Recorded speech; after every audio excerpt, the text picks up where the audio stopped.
Hey there. Tonight we're stepping through the grand gates of medieval castles to discover how nobles, knights, servants, and everyone in between survived the challenging winters of the Middle Ages. From ingenious heating methods to surprisingly clever insulation techniques, their story is one of resourcefulness, creativity, and the remarkable human ability to adapt and thrive. So before we settle in, take a moment to like the video and subscribe, but only if you genuinely enjoy what we do here. And let me know in the comments where you're tuning in from and what time it is for you. It's always fascinating to see who's joining us from around the world. Now, get comfortable, maybe grab a warm blanket, and let's journey back to a time when surviving winter meant more than just adjusting the thermostat. When you picture a medieval castle, you might imagine roaring fireplaces, grand feasts, and lords lounging in luxury. But the reality of winter in these stone fortresses was far less romantic and far more creative. Winter wasn't just cold, it was an opportunity that came around every year to showcase human ingenuity and community spirit. Picture this. You're living in a magnificent stone structure, with walls thick enough to withstand any challenge. No modern heating systems, no electric lights, and certainly no thermostat controls. The inside temperature of your home was usually just a few degrees warmer than whatever the weather was doing outside. If it was chilly outdoors, it was noticeably cool inside. Welcome to medieval winter living. Nights required special attention. Darkness arrived early in winter, and with it came the need for careful preparation. The fire in the hearth worked hard, doing its best to warm whoever was sitting closest. If you were on the other side of the room, you'd need to rely on other clever warming strategies that we'll explore.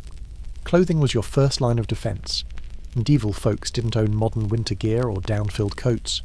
You had several layers of wool garments, maybe a cloak that carried the earthy scent of animals, and the knowledge that layering them strategically was key to staying comfortable. Think of it as becoming a well-insulated human, prepared for whatever winter brought. Beds were quite different from what we're used to today. Instead of modern mattresses, you'd find sacks filled with hay or straw, maybe with some dried rushes added for extra cushioning. Luxury in medieval times was measured by how many layers of fabric and fur you could add on top. The cold wasn't just uncomfortable, it was a daily puzzle to solve. Every morning that you woke up comfortable was considered a success worth celebrating, perhaps with a warming bowl of porridge for breakfast. So yes, surviving a medieval winter wasn't about luxury. It was about cleverness, persistence, planning ahead, and working together to stay comfortable until spring arrived. And the real adventure, it was just beginning. Medieval castles were architectural marvels, designed first and foremost for protection and grandeur. Every feature that made them impressive fortresses also created unique challenges for winter living. Let's start with those magnificent stone walls, the very symbol of medieval strength. Castle walls were typically several feet thick, sometimes up to 20 feet at the base, built from massive blocks of limestone, sandstone or granite. These walls were brilliant for providing security and standing strong through centuries, but they had one interesting characteristic. They held onto temperature like a champion. Stone absorbs whatever temperature surrounds it, and in winter, that meant holding onto the cool air with impressive determination. During the day, if there was any winter sun, the outer walls might warm slightly, but come nightfall, they'd release that coolness right back into the interior chambers. It was like living inside a natural climate regulator, protective and impressive, but requiring smart strategies to stay comfortable. Then there were the windows, or more accurately the strategic openings. Early medieval castles had narrow arrow slits rather than proper windows. These were perfect for defence while minimising exposure, but they didn't let in much light or warmth.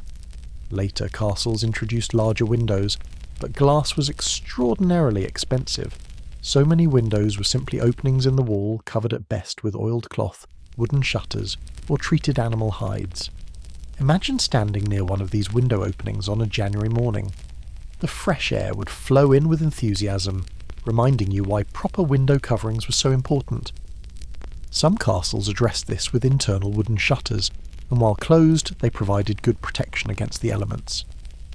The height of castles created interesting temperature variations. Hot air naturally rises, which meant the upper chambers and towers were often slightly warmer than the lower levels. Wonderful if you were important enough to claim a high room, less ideal if you were stationed on the ground floor.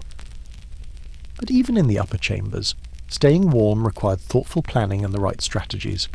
Castle floors presented their own opportunities for creative solutions. The ground floors were often just compacted earth or stone laid directly on the ground. Even upper floors, typically made of wooden planks, benefited from additional insulation strategies. This is where medieval ingenuity really shined, as we'll discover. The design of castle staircases, usually spiral and tucked into towers, created natural airflow patterns. Walking from one floor to another meant experiencing the castle's internal climate, which encouraged people to dress in layers and plan their movements thoughtfully. Yet castle builders weren't oblivious to comfort. Some architectural features actually helped with winter living. The Great Hall, positioned centrally in many castles, was designed to be the warmest, most welcoming space. Its high ceiling allowed smoke to rise naturally, while the heat from massive hearths radiated outward to surrounding rooms. Smaller chambers were often built around this central warm core, creating a buffer of comfort against the outer walls. Some castles incorporated clever ventilation systems that served multiple purposes. While their primary function was practical, these features also helped castle residents understand the weather patterns and temperature changes, allowing them to prepare accordingly. The positioning of living quarters showed strategic thinking. Solar chambers, rooms designed to catch the most sunlight, were often reserved for the lord and lady. These south-facing rooms could gather precious warmth during the short winter days, making them the medieval equivalent of premium real estate. Towers, while exposed to weather, sometimes had advantages. Corner towers could be warmed from fireplaces on multiple levels, and their circular design helped distribute heat more evenly than square rooms. Of course, this worked best when properly planned and with adequate fuel supplies. Castle architecture was a fascinating balance between strength and livability. The same features that made these buildings last for centuries also created the need for clever comfort solutions. Medieval residents had to work creatively with what they had, finding innovative ways to adapt these stone fortresses for comfortable living, and adapt they did, with strategies that would impress modern engineers. If medieval castles had a soul, it lived in the Great Hall. This wasn't just a room, it was the warm, beating heart of castle life, especially in winter when comfort depended on staying close to heat and community. The Great Hall was where everyone gathered, where fires burned brightest, where winter was met with human warmth and creativity. At the centre of nearly every great hall stood the hearth, a marvel of medieval engineering that was far more sophisticated than you might imagine. Early medieval halls featured central hearths, essentially large, carefully designed fire pits built right in the middle of the floor. These were impressive affairs, sometimes 10 feet across, built to hold massive logs that burned for hours, spreading warmth in all directions. The central hearth was wonderfully democratic in one sense. It provided warmth equally in all directions. Everyone in the hall, from the lord at his high table to the people along the walls, could benefit from its heat. The design was both practical and symbolic, creating a literal centre around which the community gathered. Most great halls featured clever architectural solutions for managing smoke. The roof was built with a central opening called a louver, essentially an ingenious ventilation system that let smoke escape while keeping most rain and snow out. Some louvers were quite sophisticated, with angled slats or adjustable coverings that could be modified depending on wind direction and weather conditions. Living with the hearth smoke was simply part of the experience, and it wasn't without benefits. The smoke helped preserve the wooden beams of the roof, acting as a natural treatment that prevented decay and discouraged insects. It also gave the hall a distinctive character, a mixture of wood smoke and history that became the signature atmosphere of medieval life. Later castles introduced wall fireplaces with proper chimneys, a revolutionary improvement that transformed castle living. These fireplaces were architectural achievements, with substantial stone or brick chimneys that drew smoke up and away from the living space. The fireplace opening could be quite large, and the chimney structure provided additional warming surface area as it absorbed and radiated heat. The logistics of keeping these fires burning were impressive. A single great hall might use several cords of wood per week in deep winter. That's an enormous amount of fuel that had to be carefully managed, transported and stored. Forests near castles were carefully maintained resources, with specific areas designated for sustainable fuel collection. Fire management was a carefully organised operation. The castle employed specific servants whose specialty was fire maintenance. The firekeeper would start each day by carefully uncovering the preserved embers from the previous night. encouraging them back to life with kindling and bellows. Throughout the day, they'd monitor the fire, adding logs at precise intervals to maintain steady heat, while using resources efficiently. The type of wood mattered enormously. Hardwoods like oak and ash burned hotter and longer, perfect for the main hearth. Softer woods like pine burned faster, and were used for kindling or supplementary fires. Some castles even used peat, compressed plant material that burned slowly and provided steady, reliable heat. Nighttime fire management was an art form. The Great Hall fire was usually banked rather than extinguished, carefully covered with ashes to preserve the embers overnight. This was both economical and practical, since starting a fire from scratch with medieval tools required time and skill. An experienced firekeeper could bank coals so well that they'd still be glowing 12 hours later, ready to spring back to life with fresh fuel. The hearth wasn't just about heat. It was the social centre of winter life. People arranged themselves around it in a carefully observed but comfortable pattern. The lord and lady sat closest, in high-backed chairs that protected them from draughts while positioning them perfectly to enjoy the warmth. Knights and important guests filled the next area, sitting on benches with cushions. Others clustered in the surrounding spaces, each finding their comfortable spot in the warmth. Meals in winter were served around the hearth, and the fire served as both heating source and cooking facility. Large iron stands held pots of stew that simmered for hours. Spits turned slowly, roasting meat over the flames. The aroma of cooking food mixed with wood smoke, creating a welcoming atmosphere that meant comfort, warmth, and community. Entertainment happened around the hearth too. Musicians performed with the fire as a backdrop, their instruments carefully positioned away from excessive heat. Stories were told, news was shared, and plans were made, all in the warm glow of the flames. The hearth was a gathering place, a necessity, and a symbol all at once. The Great Hall fire couldn't warm an entire castle alone, but it didn't need to. Heat doesn't travel easily through stone corridors and up spiral staircases. The Great Hall could be wonderfully cosy, while adjoining passageways remained cool. This created a natural pattern of medieval life, where people gathered in warm spaces during winter, using the heated areas as the centres of their daily activities. Some innovative castle builders created systems of connected fireplaces, where flues from multiple fires would run through shared chimneys, creating columns of warmth that rose through the building. A ground-floor kitchen fire might share a chimney with a first-floor chamber fireplace and a second-floor bedroom, creating a vertical heating system that was remarkably effective and efficient.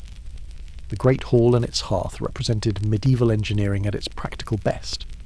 These weren't just fires, they were carefully designed, meticulously maintained systems that made the difference between mere survival and actual comfort. And the people who tended them were skilled professionals whose expertise kept the castle warm and welcoming through the longest winter nights. Beyond the grand hearths of the Great Hall, medieval castle dwellers employed a fascinating array of supplementary heating methods. These weren't always as dramatic as roaring fires, but they were often more practical for personal comfort and specific situations. Let's explore the clever ways people brought warmth to every corner of their stone homes. Braziers were among the most popular portable heat sources.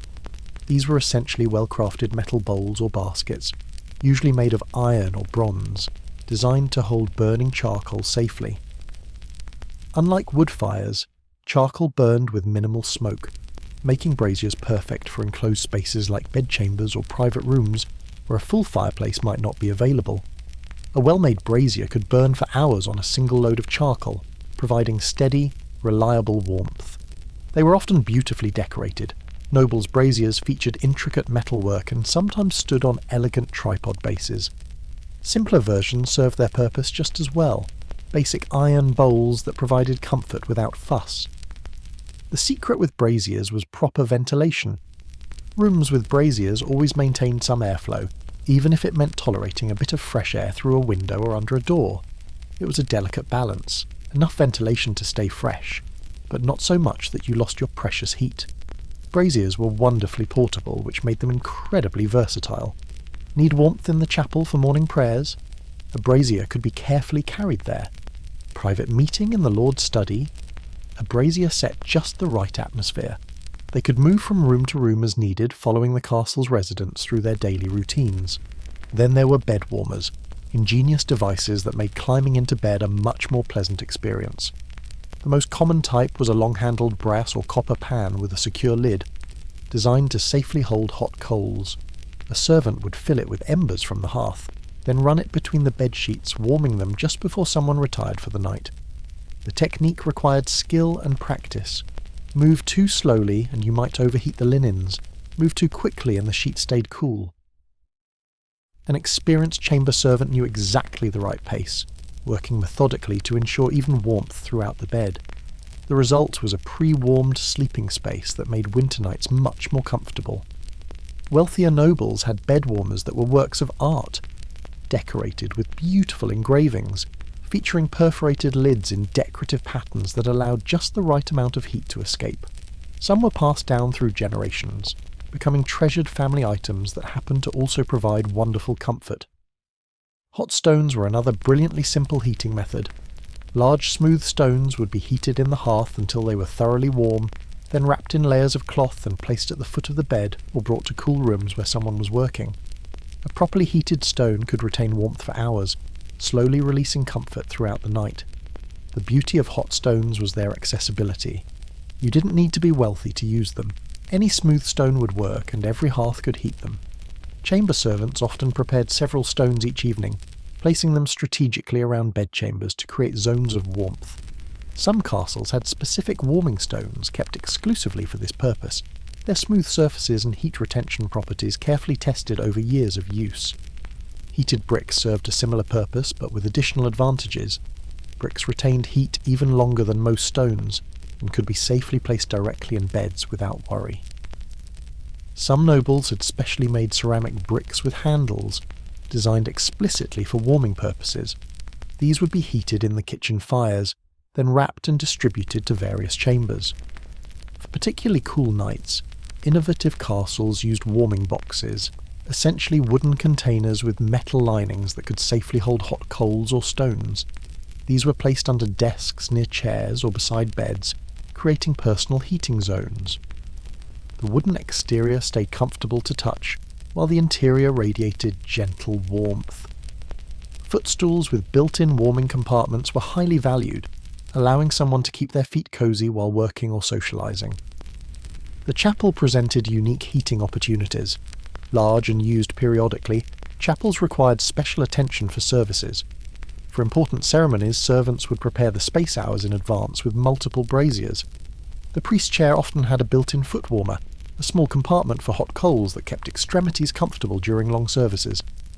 Attendees knew to bring their own warming aids, hand muffs filled with hot stones, heated bricks to stand on, even small personal braziers they could gather around.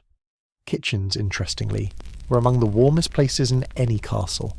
The cooking fires burned almost continuously, and the ovens retained heat long after baking was done. Kitchen staff sometimes chose to sleep in or near the kitchen simply because it was the warmest place available.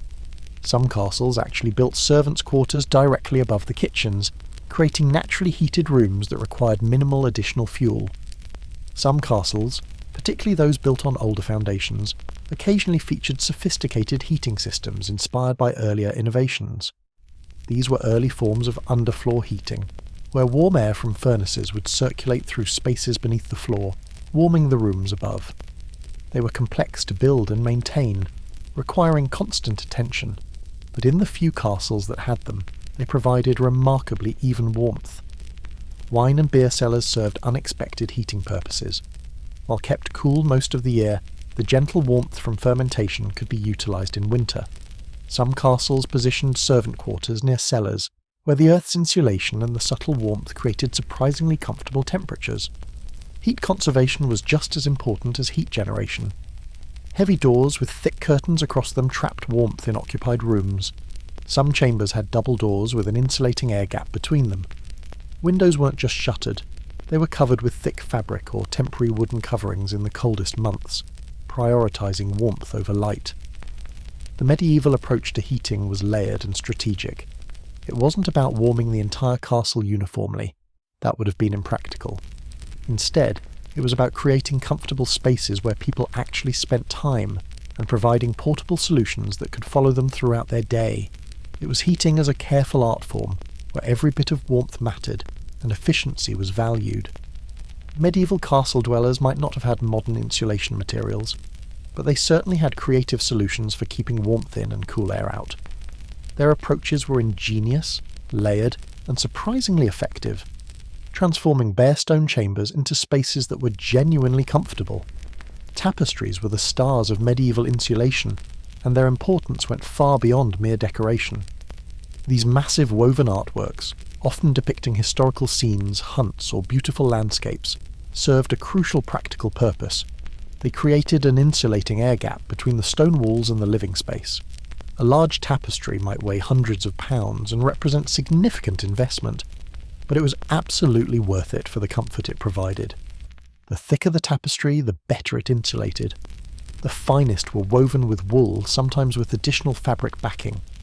When hung against a wall, they trapped a layer of air between the stone and the fabric, creating a barrier that significantly reduced the coolness radiating from the walls. Multiple tapestries on the same wall, layered or hung side by side, created even better insulation. In winter, servants would move around the castle hanging additional tapestries specifically for warmth. Summer tapestries, lighter and more decorative, would be replaced with heavier winter versions designed for maximum insulation. Some castles rotated their tapestries seasonally, much like we might change from light curtains to heavy drapes, except on a much grander and more impressive scale. Tapestries had another wonderful benefit. They helped manage airflow. Medieval walls, despite their impressive thickness, weren't perfectly sealed.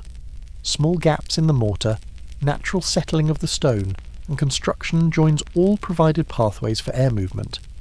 A tapestry draped across these walls would intercept and slow these drafts, creating noticeably calmer air in the room. The grandest chambers might have tapestries on every wall, even the interior walls creating a fabric-lined room within the stone room. This might seem excessive, but it was remarkably effective. Rooms treated this way could be noticeably warmer than bare stone chambers, a difference that meant everything for comfort and well-being. Heavy curtains served similar purposes, but with more flexibility. While tapestries generally stayed in place for the season, curtains could be drawn open or closed as needed. Four-poster beds, so iconic of medieval sleeping arrangements, were actually sophisticated climate control devices. The heavy curtains that surrounded them weren't primarily about privacy. They were about creating a small, manageable space that could be warmed by body heat alone. Close those bed curtains and you created a cosy tent of fabric within your chamber. Body warmth, trapped inside, would bring the enclosed space to comfortable levels even if the room itself remained cool. Some bed curtains were made of multiple layers, a decorative outer layer, a thick insulating middle layer, and a lighter inner layer that was comfortable against skin. Windows presented special opportunities for creative solutions. Glass was rare and expensive, so most castle windows were simply openings in the wall, designed for light and defence rather than constant use. In winter, these needed covering. Wooden shutters provided the first line of defence, but they worked best when supplemented with additional layers. Behind the shutters, castle dwellers hung heavy fabric, treated cloth that resisted airflow, or multiple layers of regular fabric. Some innovative folks used treated animal hides for window coverings. A properly prepared hide could be quite effective at blocking drafts. It wasn't decorative, but practicality took priority when comfort was the goal. The wealthiest nobles might have very small panes of glass in their most important windows, but even these were backed up with shutters and curtains in winter. Doors benefited from similar treatment. The main solution was the practical door curtain. These heavy fabric panels hung on rods or rings just inside doorways, creating an airlock effect. You'd push through the curtain to enter or leave, but when undisturbed, it kept drafts from flowing through the gaps around the door. In the coolest areas, typically entrances or passages to the outside, castles sometimes used double curtains with a gap between them, or even triple layers for extra protection. The more barriers between the outside and the living space, the better. Some corridors had curtains hung at intervals, creating a series of chambers that progressively warmed as you moved deeper into the castle. Floors often needed the most attention for insulation. The stone or wooden floors provided minimal barrier against coolness from below. The solution was creative layering. First came rushes or straw, spread generously across the floor. In winter, these would be laid extra thick, sometimes quite deep. Over the rushes went mats, then rugs for those who could afford them. The wealthiest might have multiple layers of rugs, creating surprising warmth underfoot. These floor coverings needed refreshing periodically. Compressed materials lost their insulating properties, and the bottom layers could get damp, which reduced their effectiveness. Good castle management meant renewing the floor coverings regularly throughout winter, a task that kept people busy but made a real difference to comfort. Some chambers used wooden boards laid over the stone floors, creating an air gap beneath. These boards weren't tightly joined, that would have reduced the benefit. Instead, they were laid with small gaps that allowed gentle air circulation in the space below, preventing moisture build-up while still providing insulation above. It was a simple but effective solution. Walls received additional treatment beyond tapestries. Some castles applied wooden panelling to interior walls, particularly in private chambers. This panelling, often beautifully carved, served dual purposes: decoration and insulation. The air gap behind the panels helped keep the cool stone at a comfortable distance. In the finest chambers, the space behind the panels might even be filled with straw or wool for extra warmth. Ceilings benefited from creative thinking too. Some castles stretched fabric across ceiling beams, creating fabric ceilings beneath the structural ceiling. These caught and reflected heat back down into the room while creating another insulating air layer. It was an elegant solution that improved comfort while adding visual interest. Smaller chambers were sometimes built within larger ones, particularly in early castles with very spacious rooms. A bedroom might be constructed as a wooden structure inside a larger stone chamber, with the airspace between acting as insulation. These room-within-a-room designs were more common than you might think, a practical solution to the challenge of creating comfortable spaces within grand architecture. Passageways required different approaches. Since they couldn't be permanently closed off, they were designed to minimize heat movement. Thoughtful design meant that the spaces where people actually lived could be kept comfortable while transitional areas served their connecting purpose without requiring constant heating. The truly clever castle designers used the building itself for insulation. Kitchens with their constant fires were positioned so their warmth radiated into living areas. Bedchambers were clustered together so they could share warmth. Storage areas were placed on the perimeter, creating an insulating buffer between the outside and the main living areas. All these methods combined to create a layered defense against the elements. It wasn't one dramatic solution, but dozens of thoughtful approaches, each contributing to overall comfort. A medieval noble in a well-prepared chamber, surrounded by tapestries, curtains and rugs, and carefully positioned near a hearth, could be genuinely comfortable. The difference between discomfort and coziness often came down to how many layers of protection you could create between yourself and the stone reality of castle architecture. In medieval castles, what you wore was your primary defense against the cool temperatures. Clothing was insulation, and the more thoughtfully you could layer it, the better your experience of the season. Let's explore the surprisingly sophisticated wardrobe strategies that kept castle dwellers comfortable. The basic principle was elegantly simple: layers upon layers upon layers. Medieval people understood that trapped air is warm air, and the best way to trap air was with multiple layers of fabric. Starting from the skin outward, a well-dressed noble might wear 5, 6, or even 7 layers of clothing, each serving a specific purpose in maintaining comfort. The foundation was the linen undertunic or chemise. Despite linen being a relatively light fabric, it was crucial. It managed moisture from the body, preventing dampness from affecting the warmer wool layers above it. Since damp wool loses its insulating properties, this first layer was essential for maintaining overall comfort. The chemise was long, often reaching to mid-thigh or knee, covering as much skin as possible. Over the chemise came the first wool layer. Wool was the superstar of medieval clothing, and for excellent reasons. Even when slightly damp, wool retains warmth. It's breathable, allowing moisture to escape while trapping heat. A wool undertunic, usually in natural or simple colours, provided the first real layer of insulation. Next might come a heavier tunic, often with long sleeves. This could be wool as well, but thicker and more substantial. Some were lined with linen for extra comfort, creating an air pocket between the layers. The sleeves were important. Exposed arms lose heat quickly, so winter tunics always had long sleeves that could extend over the hands if needed. Over all this came the overtunic or gown, the outer layer that people actually saw. For nobles, this might be made of fine wool, or even silk for the very wealthy, though silk was more common in milder weather. For winter, wool remained the favourite. These outer layers were often fur-lined, with various types of fur sewn into the lining for extra warmth and luxury. Fur wasn't just decorative, it was incredibly practical. A fur lining could significantly increase the warmth of a garment. The fur trapped air and provided insulation that was nearly impossible to match with fabric alone. Even people who couldn't afford full fur linings might have fur trim at the wrists, neck and hem, protecting the body's key areas where heat could escape. Cloaks were essential wear both outdoors and indoors. A heavy wool cloak, ideally with a fur lining or collar, could be wrapped around the body, covering everything from shoulders to feet. Some cloaks were impressively large, providing enough fabric to wrap around yourself thoroughly. Clasps and brooches held them in place, serving the very practical purpose of keeping your warmth-providing cloak securely fastened, while often being beautifully decorated. Leg coverings were equally important. Hose, essentially medieval leggings, came in many styles. Wool hose were standard, often in attractive colours for nobles. These were sometimes layered or worn in multiple pairs, creating effective leg insulation. Over the hose, some people wore leg wrappings, long strips of fabric wound around the legs from ankle to knee, providing extra warmth and protection. Footwear was critical for comfort.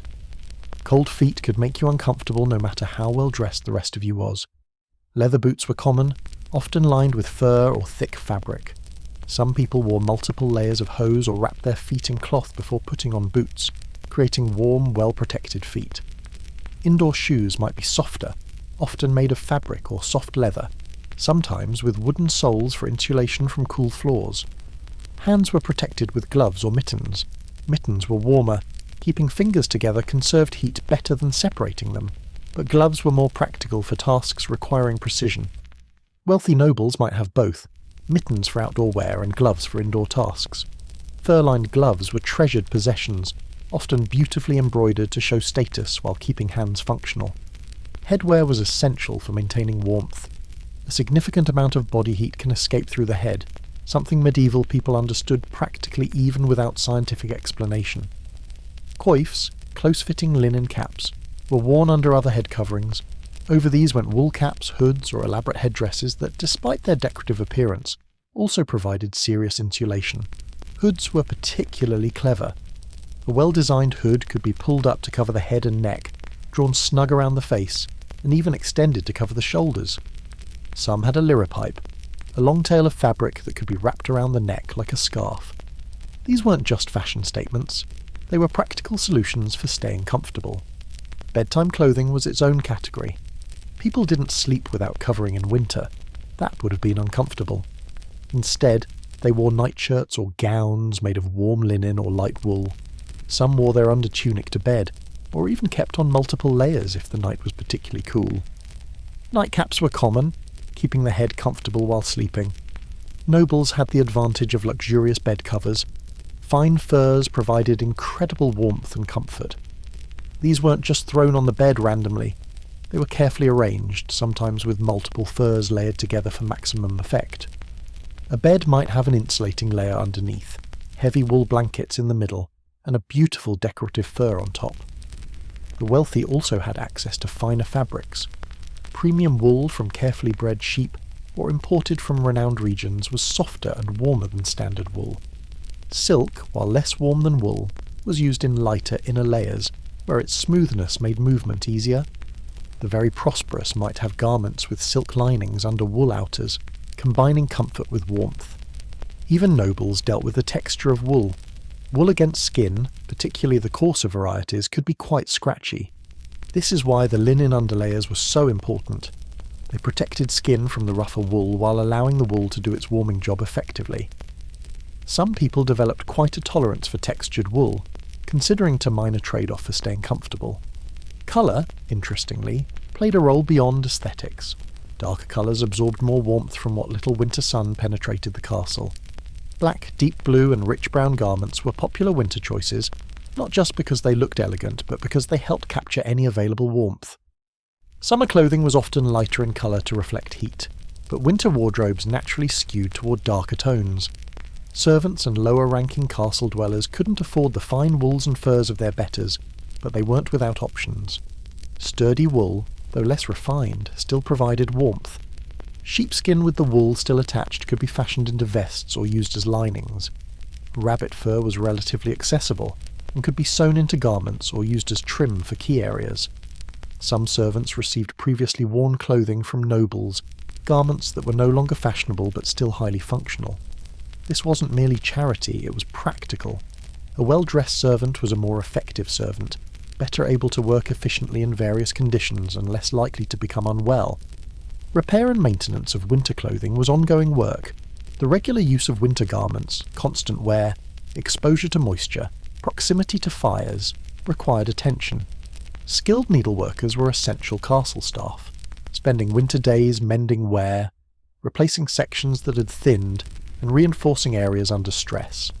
A garment that failed during winter could be more than inconvenient.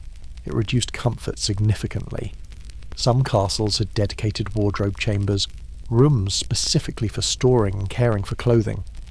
These were sometimes gently heated, just enough to keep moisture from affecting the fabrics. Furs in particular needed careful storage to prevent insect damage. Herbs like lavender were tucked in with stored furs to naturally deter pests. The changing of clothing throughout the day was common for those who could afford it. You might start the day in relatively moderate indoor layers, add heavier clothing if venturing outside, then change into different garments for the evening meal. Each situation required its own clothing strategy, and the well-prepared had options for all of them. Children presented special considerations. They needed careful dressing to stay comfortable. Miniature versions of adult clothing layer upon layer kept noble children warm. Wrapping for infants was thorough in winter, with multiple layers of wool over linen. Older children wore scaled-down tunics, hose and cloaks, their smaller size actually making it easier to keep them properly insulated. By late winter, even nobles might be wearing garments that were showing their age. The key was making it to spring, when warmer weather would reduce the clothing demands. Every garment that lasted the season was a success, and anything that needed replacing midwinter represented an unexpected expense. The medieval wardrobe was a carefully thought-out system, where every layer mattered, and nothing was chosen purely for appearance. Fashion and function were inseparable. Your comfort might literally depend on your ability to dress appropriately for the season, and in a stone castle in January, appropriate meant as many thoughtful layers as you could wear while still being able to move comfortably.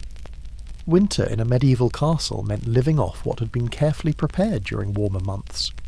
Fresh food was a distant memory by January, and comfort depended on how well the castle had planned, preserved, and stored provisions. The difference between a well-supplied castle and a poorly prepared one could mean the difference between thriving and merely enduring. The preparation for winter began in summer and autumn.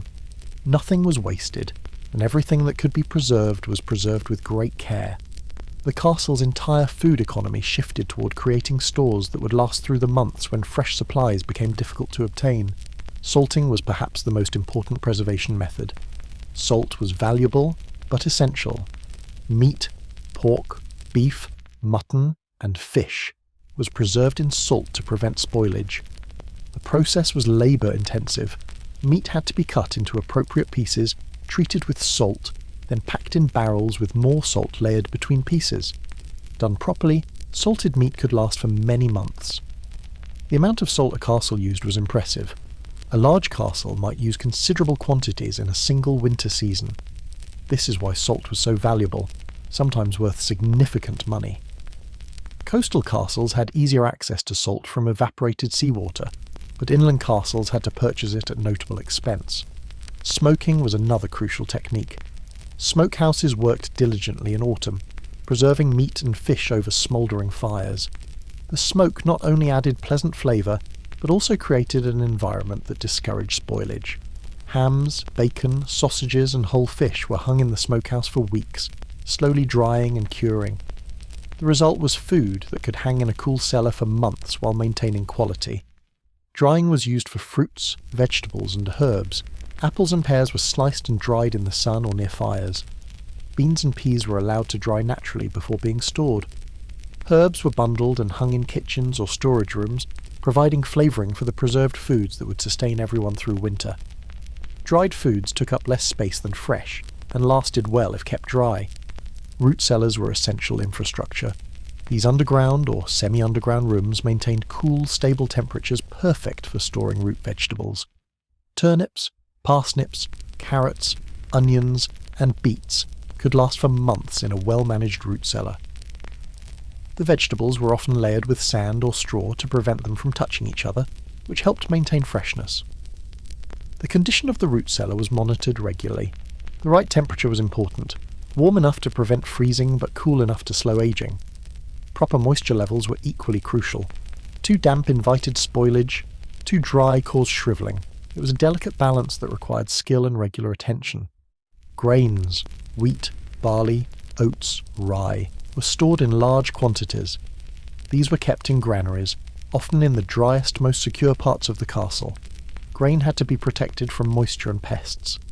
Rats and mice could damage a grain supply significantly, so cats were valued members of the castle staff, their presence directly linked to food security. Grain storage was serious business. It represented the foundation of the winter diet: bread, porridge, and ingredients for stews. Having sufficient grain meant security, and running low meant careful rationing. Well-managed castles calculated their grain needs carefully, ensuring adequate supplies to last not just through winter, but until the next harvest. Cheese and butter were stored in quantity. Hard cheeses, which could age for months, were made in summer and autumn specifically for winter use. These were kept in cool storage areas, sometimes sealed with wax or wrapped in cloth to protect them. Butter was heavily salted and packed in containers where it would keep for months. While not as fresh as summer butter, it remained perfectly usable and provided essential richness in the winter diet. Live animals were a form of fresh food storage. Chickens, kept for eggs, provided an ongoing source of protein through winter. Some pigs were kept rather than preserved, fed on scraps and providing fresh meat when needed. In some castles, fish were kept in ponds or tanks, living sources that could be harvested periodically. Pickling preserved vegetables and even some meats. Vinegar, salt, and spices created brines that extended the life of many foods. Pickled cabbage, onions, and beets added welcome variety to the winter diet and provided some nutritional value in preserved form. The brine itself was sometimes used in cooking, adding flavour to otherwise plain dishes. Honey was precious and carefully stored. As the primary sweetener and a natural preservative, it was used in many preservation recipes and as a food in its own right. Honey keeps indefinitely if stored properly, making it a perfect winter supply. Honeyed fruits, nuts preserved in honey, and honey cakes provided rare treats during the long winter months. Wine and ale were important parts of the food supply. They provided calories and nourishment, and had natural preservative properties. Castles maintained large stocks, stored in cellars, where the cool temperature kept them fresh. These beverages were consumed by everyone from lords to servants as a dietary staple. The distribution of food in winter followed organised hierarchies. The lord's table saw the finest of everything: the best cuts of preserved meat, the freshest bread made from premium flour, imported luxuries like dried fruits and spices. Knights and important retainers ate well, but less extravagantly. Servants received simpler fare: hearty bread, nourishing stews, and appropriate portions of preserved meat. Feast days broke the routine of preserved foods. Christmas, Twelfth Night, and other religious festivals saw special meals prepared using reserved supplies. These weren't just about celebration. They were psychologically important, moments of abundance that helped people endure the stretches of simpler meals between them. The kitchens became centres of activity and warmth in winter. Here, preserved foods were transformed into appealing meals. Cooks became expert at working with salted meat, soaking it appropriately, then cooking it skillfully to restore tenderness. They knew which herbs would enhance preserved foods, and which combinations would create satisfying meals from limited ingredients. Stews were winter staples, practical vessels for combining various preserved ingredients into something nourishing and warming. A typical stew might include salted meat, dried peas or beans, root vegetables from the cellar, and herbs from storage, all simmered together until the flavours blended beautifully. Thick slices of bread served as edible bowls, soaking up the broth and providing substance. Rationing could become necessary in challenging winters or if supplies had been overestimated. The castle steward, responsible for food stores, would carefully reduce portions, trying to stretch supplies until spring. The approach was measured and fair. ensuring everyone received adequate nutrition while making resources last. Hunting provided occasional supplements. When weather permitted, hunting parties might bring back deer, wild boar, or game birds. These fresh additions to the diet were celebrated, providing a welcome break from preserved foods. But winter hunting was weather dependent, and game was less abundant in the colder months. Some castles with appropriate facilities had ice houses for additional storage options. These were structures filled with ice and snow collected in winter, used to keep perishable items cool. A freshly prepared item could be kept in an ice house for extended periods, providing access to relatively fresh provisions when needed. The psychology of winter eating was significant. By late winter, everyone was ready for variety after months of preserved foods. Morale could be affected when meals became monotonous. Clever cooks tried to vary preparations, making the same ingredients seem different through creative seasonings or cooking methods. It was culinary skill that helped maintain spirits. Spring was eagerly anticipated not just for warmth, but for fresh food. The first greens, the first eggs from hens responding to lengthening days, the first fresh dairy products. These were causes for genuine celebration. They marked the end of dependence on stored provisions and the return to fresh, varied eating. Food security was perhaps the most critical factor in winter well-being. A castle could handle cool temperatures if its inhabitants were well nourished. The effort put into preserving, storing and managing food supplies was as important as any other aspect of castle preparation. In winter, success wasn't determined at the gates. It was measured in the fullness of the cellars and storerooms. Winter dramatically altered the rhythm of castle life. Shorter days, cool temperatures, and the challenges of maintaining warmth dictated a routine quite different from other seasons. Let's walk through a typical winter day in a medieval castle, from the first stirrings before dawn to the final banking of fires at night. The day began before sunrise, which in winter might be quite late. The first person awake was often the firekeeper, whose responsibility was to revive the carefully banked embers from the previous night. Working quietly in the darkness, they would carefully rake away the ashes covering the great hall's hearth, exposing the still glowing coals beneath. With practiced skill, they'd add kindling, gently encouraging until flames appeared, then build up the fire with larger pieces of wood. As the great hall fire came back to life, other servants began to stir. In winter, this was a gradual process. Leaving a warm sleeping spot for the cool castle air required motivation. Servants would dress quickly, layer upon layer, before emerging from whatever comfortable corners they'd claimed for sleeping. Their first destination was often the kitchen, where fires burned almost continuously, and a bit of warmth could be found. The chapel service was early, often just after dawn. For important holy days, servants would prepare it hours in advance with braziers, but for daily services people simply attended as was. Nobles and knights would arrive wrapped in their warmest cloaks, breath visible in the cool air, joining together in prayer on floors that seemed designed to remind everyone of the season. After chapel came the first meal, breakfast, though not everyone partook. Nobles might have a light meal of bread and ale, perhaps some cheese. Servants often worked for several hours before eating, their duties taking precedence over hunger. This early meal was fuel more than feast, designed to provide energy for the day ahead. The morning hours were for essential work. In the great hall, servants would tidy, refresh the floor rushes if needed, and ensure all was ready for the day's activities. In the kitchen, cooks began preparing the day's main meal, which would be served around midday. This involved retrieving preserved foods from storage, preparing ingredients, and starting the slow cooking processes needed for winter dishes. For the castle's lord, morning was for administration. Winter was actually an ideal time for planning, accounting, and decision-making. With outdoor activities limited, nobles could focus on managing their estates. They'd meet with their steward, review accounts, settle matters, and plan for spring. These meetings happened in comfortable chambers, hopefully ones with good fireplaces. Knights and men-at-arms had their own routines. Even in winter, readiness had to be maintained. Training might be limited by weather, but indoor practice was possible. Castle halls were sometimes cleared for wrestling, staff practice, or other activities that didn't require outdoor space. When weather permitted, even brief outdoor training kept skills sharp and bodies active. Craftspeople and servants had varied routines. Smiths worked in their forges, which were pleasantly warm though hard work.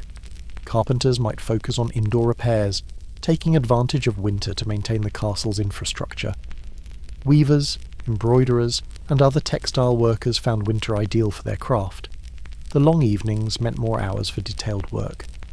The main meal of the day, dinner, was served in the great hall around noon or early afternoon.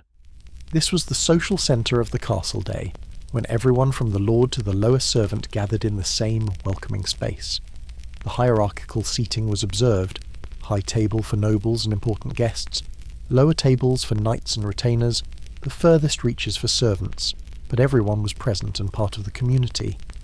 Winter meals were substantial, designed to provide both nourishment and comfort.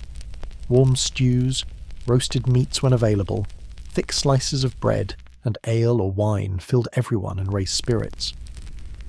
The meal was accompanied by conversation, announcements, and sometimes entertainment. On cool days, the simple act of gathering in a warm hall with hot food was itself a pleasure and important social time. Afternoons had different rhythms depending on status. Nobles might retire to private chambers for rest or quiet activities, reading for those who were literate, conversation, embroidery, or board games. Winter was ideal for indoor pursuits. Outdoor activities were weather-dependent, so indoor entertainment filled the hours. For servants, afternoon meant continued work. Fires needed constant tending, animals required care, food preparation continued for the evening meal. There was mending and sewing, maintenance of equipment and tools, cleaning that was always needed. Winter actually increased some workloads. The constant need for firewood meant endless transporting and stacking. Children in the castle had their own routines. Noble children continued their education, though perhaps with more indoor focus in winter. Reading, writing, learning music or needlework filled the short daylight hours. Physical training continued when possible. Even young nobles needed to develop skills, though winter limited outdoor activities. Daylight was precious and brief. Activities requiring good light, sewing, detailed craft work, reading, had to be completed before dusk. As the sun set, which could be as early as 4 or 5 o'clock in deep winter, the castle would transition to evening mode. More candles and rushlights would be lit, though these were used thoughtfully given their cost. The evening meal, supper, was lighter than dinner. It might be leftovers from midday, supplemented with bread and cheese or a simple warming soup. Not every castle served supper formally. Some people simply had bread and ale before bed. The goal was something warm and nourishing before facing the cool night ahead. Evening was for leisure and socialization. The great hall became a gathering place again, with people clustering near the fire. This was ideal time for entertainment. Travelling musicians, if the castle was fortunate enough to host them. Storytelling, songs and games. Dice and board games were popular, their simple pleasures amplified by the communal warmth of the fire and good company.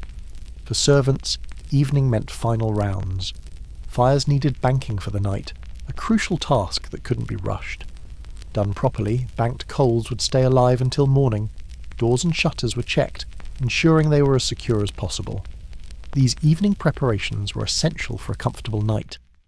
Nobles retired to their chambers, where servants would have already prepared everything. Bed warmers had been run through the sheets, braziers lit if needed, bed curtains arranged. The process of preparing for sleep was done efficiently. The less time spent in cool air, the better. Warm night clothes, multiple layers of them, went on before climbing under furs and blankets. Castle nights were long in winter, sometimes 14 or 15 hours of darkness. Sleep patterns were different from modern times. People often woke in the middle of the night, spent an hour or two in quiet wakefulness, then slept again until morning. These wakeful hours were used for prayer, quiet conversation with a bed partner, or simply resting peacefully in the dark. Security patrols continued through the night. Guards walked the walls on rotation, challenging duty in winter but essential. They bundled up as best they could, sometimes with warming aids or taking frequent breaks in guardhouses to restore comfort. A vigilant watch was maintained. Winter didn't mean relaxation of security. The rhythm of castle life in winter was about balancing necessity with comfort, work with rest, community with privacy. Everything was shaped by the season and the short days. People learned to maximize productivity during daylight, to take advantage of warmth wherever it was found, and to endure the long nights with whatever small comforts they could create. It was a life regulated not by clocks but by the sun, the fire, and the practical reality of winter living. In medieval castles, winter revealed social hierarchy in stark terms. While everyone faced the same season, they faced it from vastly different positions of comfort and resource availability. Your place in the castle's social order directly determined how well you experienced winter, and the gap between the lord's luxurious chambers and the servants' simple quarters was as wide as any castle moat. At the very top sat the lord and lady of the castle. Their winter experience, while not without challenges, was cushioned by every advantage medieval society could provide. Their chambers were the best positioned in the castle, usually on upper floors where rising heat provided some benefit, and located near major chimneys where warmth from multiple fires provided steady comfort.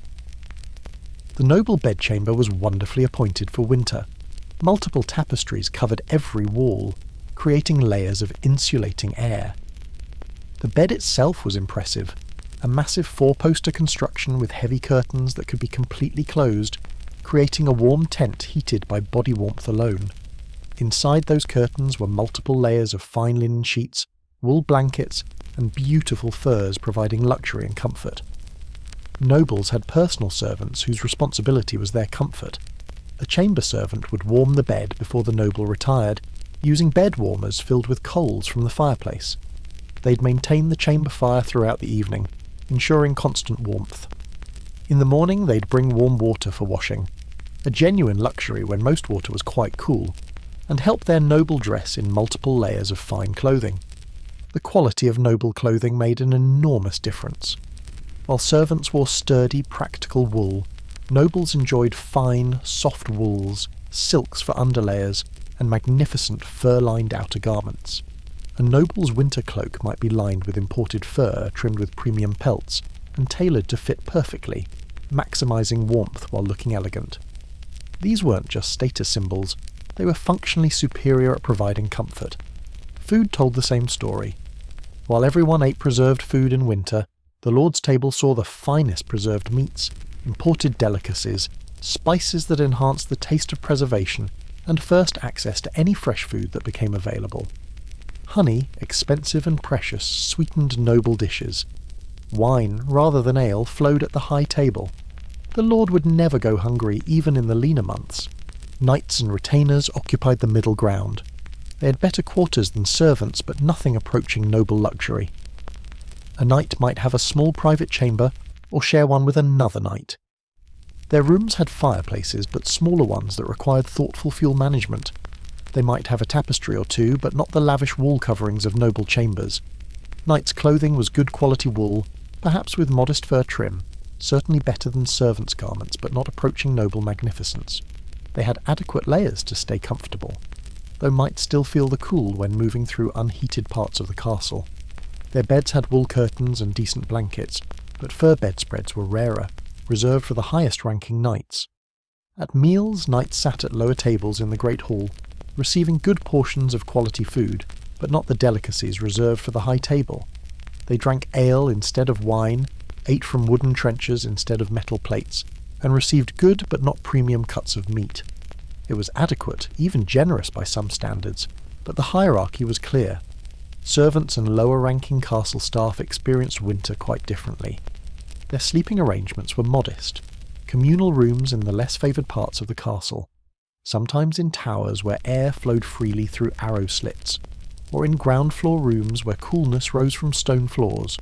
Some slept in corridors near warm areas like kitchens, finding whatever spots were marginally more comfortable than others.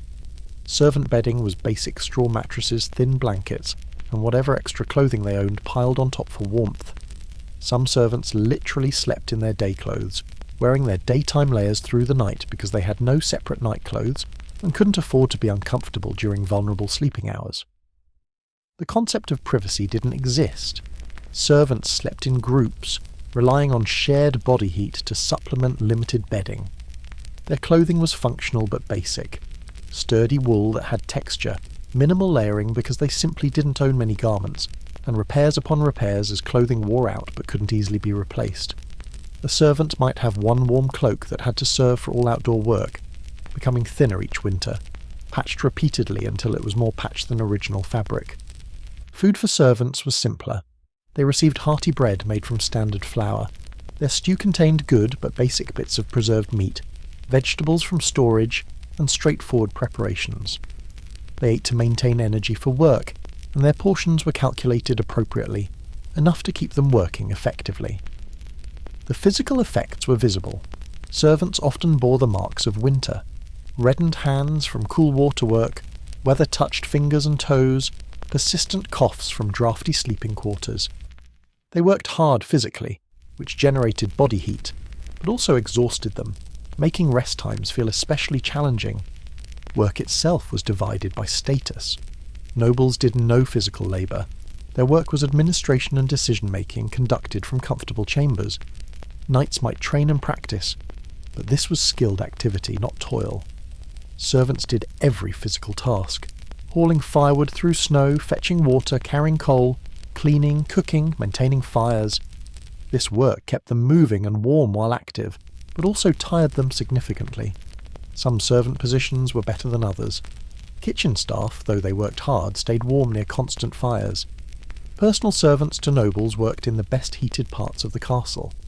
Stable hands and outdoor workers had the most challenging positions, exposed to the elements regularly with minimal warm places to recover.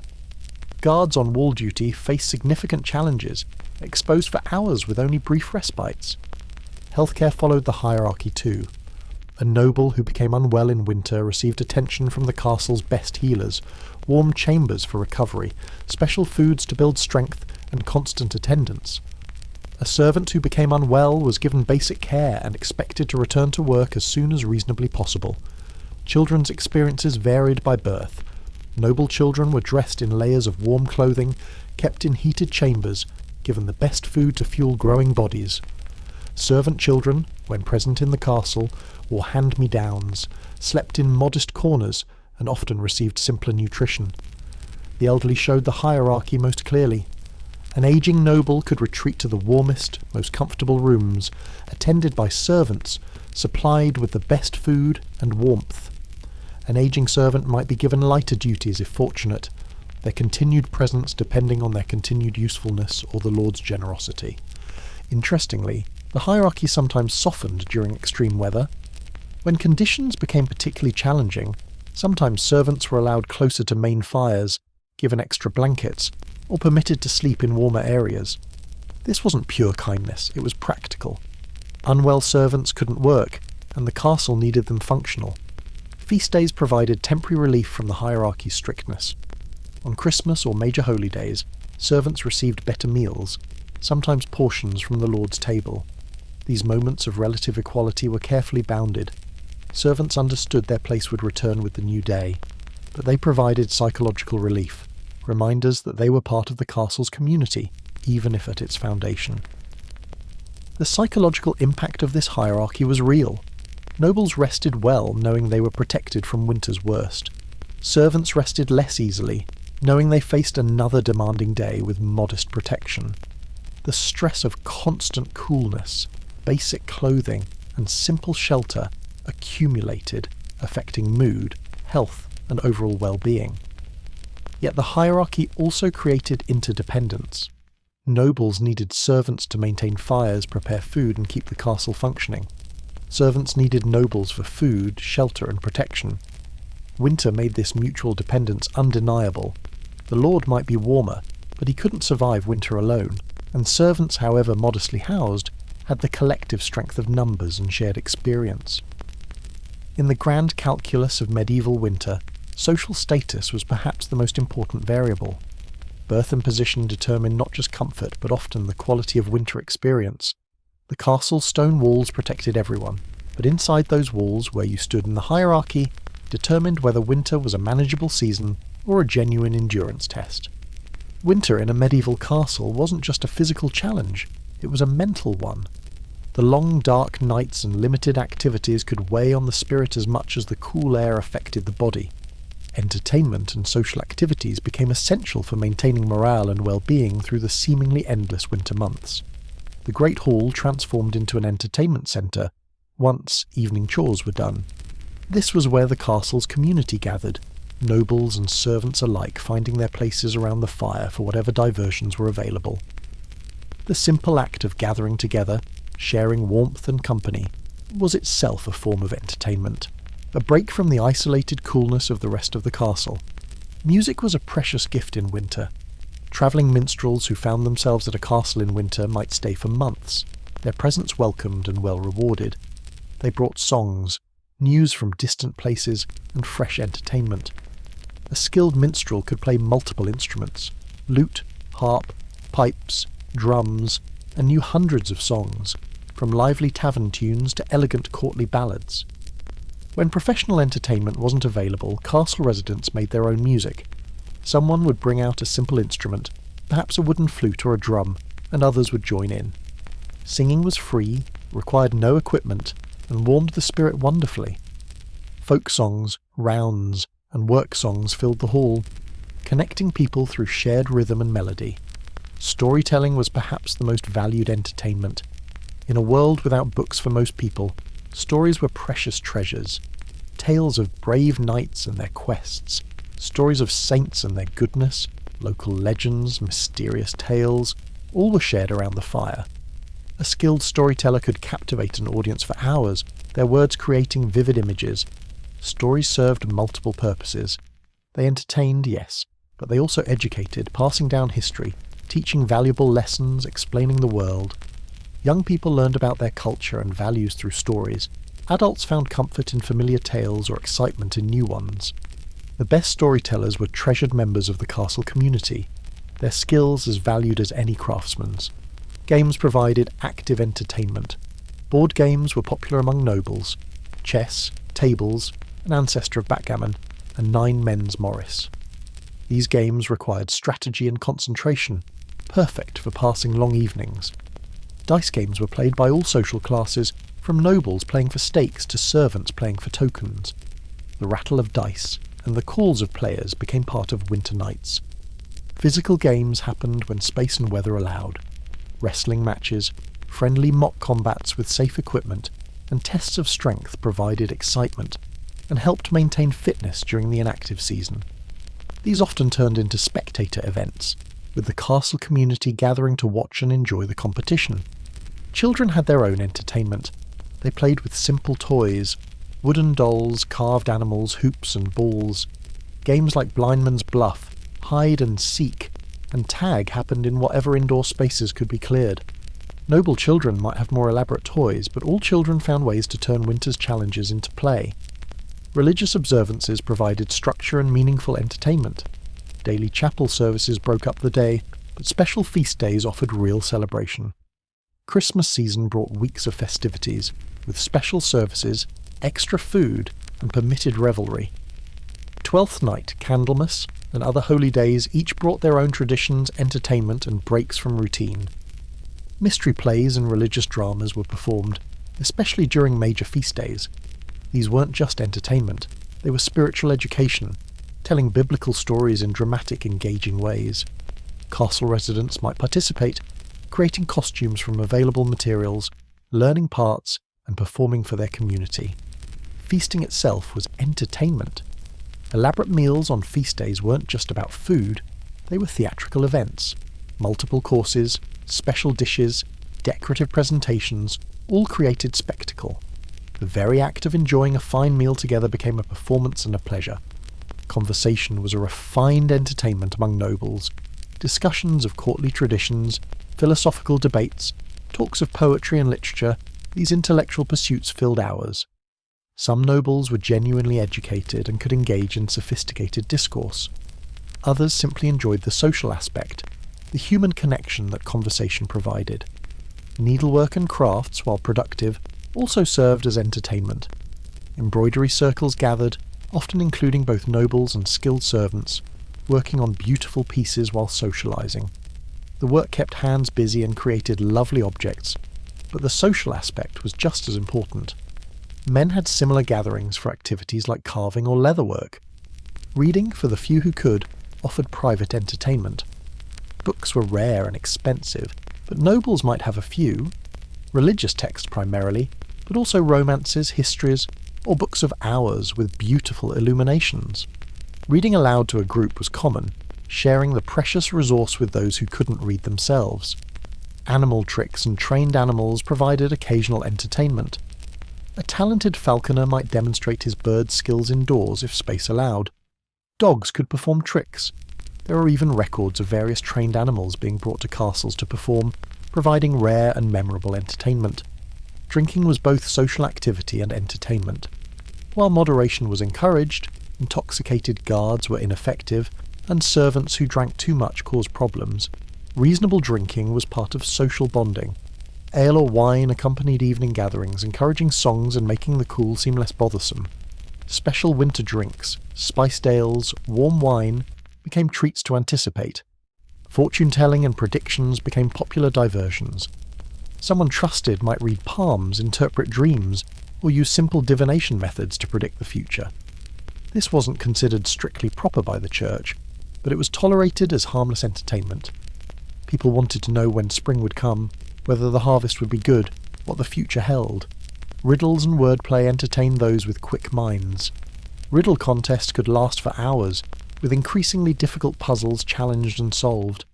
Puns, jokes, and clever wordplay were appreciated, especially if they managed to amuse without causing real offence. Wit was valued as highly as any other skill. Good-natured pranks provided spontaneous entertainment. These ranged from harmless tricks, hiding someone's belongings, creating surprises, to more elaborate jokes. The long winter months and close quarters sometimes made tensions rise, and a well-executed prank could either ease tensions or occasionally make them worse. The rhythm of entertainment changed through winter. Early winter, with its novelty and feast days, offered plenty of diversion. Deep winter, the long stretch of January and February, could feel longer, with the same entertainments becoming familiar. Late winter brought anticipation of spring, which itself became a topic of endless hopeful speculation. Different age groups had different entertainment needs. Young adults wanted excitement, competitions, games, social opportunities. Middle-aged castle residents preferred conversation, music, perhaps gentler games. The elderly enjoyed storytelling, religious observances, and the warmth of community. Status affected entertainment options. Nobles had access to the best, professional entertainers, imported games, elaborate feasts. They also had the education to appreciate sophisticated entertainment and the leisure time to enjoy it. Servants had simpler pleasures, songs they sang themselves, basic games, stories passed down through generations. But these were no less meaningful or enjoyed. The psychological importance of entertainment can't be overstated. It provided mental stimulation in a limited environment, social connection in close quarters, and hope during dark times. A castle that neglected entertainment risked declining morale, which could affect everything from work quality to general health. Wise lords understood that keeping people entertained wasn't frivolous. It was essential for winter well-being. By spring, everyone was ready for new experiences after months of the same songs, stories, and games. But they'd served their purpose well. Entertainment had helped carry the community through winter, maintaining spirits and sanity. The same ballad that seemed overplayed in March had been a comfort in December, and that was entirely sufficient. As we close the heavy wooden door on our journey through medieval castle winters, we carry with us images of smoking hearths, carefully hung tapestries, and people wrapped in layers of wool facing the unrelenting season. But beyond the historical details, we've witnessed something profound. The remarkable capacity of human beings to not just survive, but to create warmth, community, and even joy in challenging circumstances. The medieval castle in winter was a paradox, a fortress designed for defence that had to serve as a home during the most demanding season. Its thick stone walls, meant to repel challenges, instead held on to cool. Its narrow windows, perfect for defence, admitted little warmth. Its grand scale, impressive for displaying power, created vast spaces nearly impossible to heat. Yet within these stone giants, life persisted and even flourished. Every strategy we've explored, from the careful banking of fires to the communal sleeping arrangements, from the layered clothing to the stored provisions, from the seasonal festivals to the simple gathering around a hearth, represents human ingenuity applied to the challenge of survival. Medieval people couldn't change their environment, but they could adapt to it with remarkable sophistication. The hierarchy that structured castle life meant that winter was experienced very differently depending on one's birth and station. Lords wrapped in furs and servants in simple quarters lived in the same building but different realities. Yet even within this inequality, there was recognition that everyone's survival depended on everyone else's contribution. The lord needed the servant's labour, and the servant needed the lord's resources. Winter made interdependence undeniable. Perhaps most striking is the resilience, both physical and psychological, that medieval winter demanded and developed. The ability to face months of cool, darkness and limited diet required more than just physical preparation. It required hope, community, faith, and the determination to see another spring. The entertainment around fires, the religious observances, the shared meals, all these weren't luxuries but necessities for maintaining the human spirit through trials. The lessons reach across centuries to speak to us today. In our climate-controlled, abundantly supplied modern world, we've gained much comfort but perhaps lost some understanding of resilience. Their resourcefulness within constraints, their community in hardship, their acceptance of difficulty while still seeking solutions, these remain relevant. Medieval castle winter also reminds us of privilege and inequality. The difference between the noble's fur-lined chamber and the servant's simple corner wasn't just about comfort. It was often about the quality of winter experience. Access to resources determined who thrived and who merely endured. This historical reality echoes in modern disparities, reminding us that social position profoundly affects how people experience challenges. Yet there's also inspiration in the simple fact of survival. Generation after generation faced winter in stone castles and lived to see spring. They developed systems, passed down knowledge, built communities, and found meaning in their struggles. They proved that humans can adapt to remarkably difficult circumstances when necessary, that preparation and knowledge enable survival, and that community and shared purpose sustain people through extended hardship. The medieval approach to winter, prepare thoroughly, adapt creatively, endure together, find hope in small things, offers a model that transcends its historical moment. Whether facing personal challenges, social difficulties, or global concerns, these principles remain sound. Preparation matters, adaptation works, community sustains, and hope enables.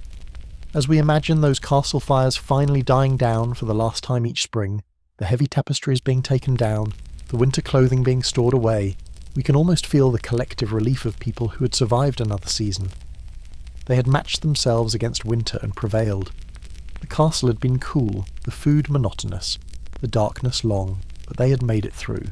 The stones of medieval castles still stand across Europe, weathered by centuries of winters. Walking through them today, even in summer warmth, it's possible to imagine those long-ago cool months. The fireplaces that warmed countless hands, the windows that were shuttered against snow, the great halls that echoed with gathered communities, all remain as testimony to human persistence. Medieval people didn't conquer winter. They lived with it, worked within its constraints, and found ways to survive, and even thrive despite its challenges. They couldn't eliminate the cool, but they could create warmth. They couldn't avoid the darkness, but they could light fires. They couldn't stop the season, but they could prepare for it and endure until it passed. In the end, medieval castle winter is a story about human resilience in its most fundamental form. It's about facing inevitable hardship with preparation, creativity, community, and hope. It's about finding light in darkness, warmth in cool, and meaning in struggle. It's about the determination to survive and the capacity to find life worth living, even when circumstances seem designed to make it otherwise. The next time winter wind rattles your windows or cool seeps into your home despite modern heating, spare a thought for those medieval castle dwellers. Remember the servants hauling wood through snow, the nobles wrapped in furs, the fires carefully tended through long nights, the communities gathering for warmth and company. Remember that countless generations before us faced far greater cool with far fewer resources and survived. Their legacy isn't just the castles they lived in, or the artifacts they left behind. It's the proof they provided that humans are remarkably adaptable, that we can endure what must be endured, that we can create warmth and community and hope even in the coolest, darkest times. That legacy, forged in the frozen winters of medieval castles, remains relevant to every generation that faces its own challenges. As we leave those cool stone corridors and smoking hearths behind, we carry with us not just historical knowledge but human wisdom, the understanding that winter always comes, but it also always passes, and that the warmth we create together can sustain us through the longest, darkest nights.